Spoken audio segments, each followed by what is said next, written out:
if you're a mom like me, you might be struggling with staying in touch with your sense of fashion.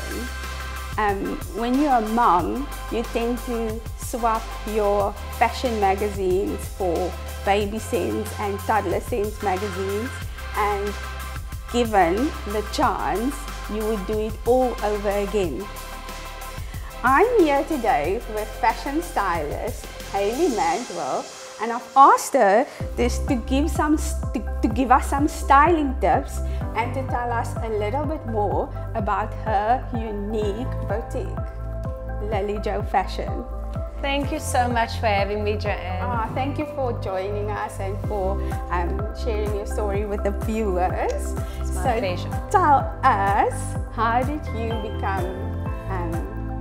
end up in the fashion industry?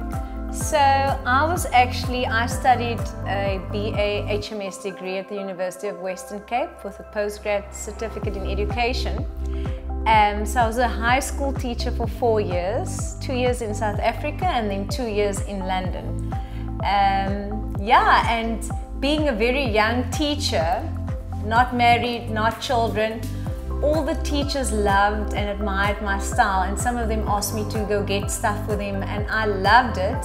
It was literally like a passion for me. So they would give me their cards and give me their money, and I'll buy outfits for them. Until I later realized I could actually start a little business, a little side business. And then I started buying bags and clothing in bulk, and I would resell it literally from the boot of my car. Wow. And eventually a friend of mine said to me, Hayley, you are so good at this. Why don't you travel overseas and get some exclusive garments and handbags? And I started doing that, and I would travel overseas in the school holidays. But I literally started to become so busy that I couldn't only travel in the school holidays. I actually had to make a decision, am I going to teach or am I going to do this thing properly?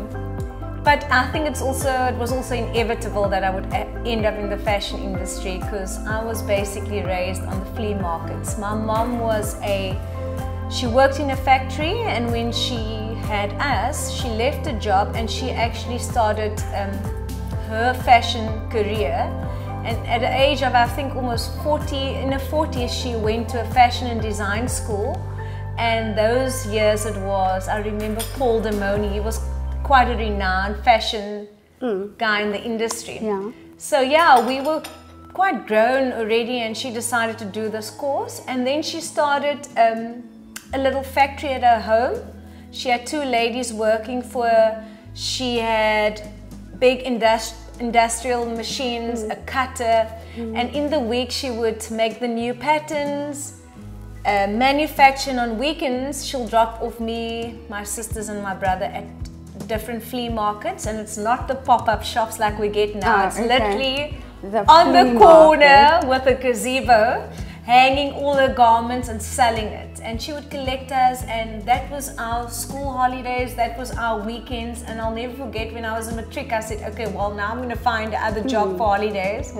So my sister's 4 years younger than me, so we literally grew up on the flea market. And that's how my mom basically put us through university and provided for us. So it was inevitable that I would land up in the fashion industry. Because it's like both in your history and just the way people responded to you. It was quite inevitable, I agree.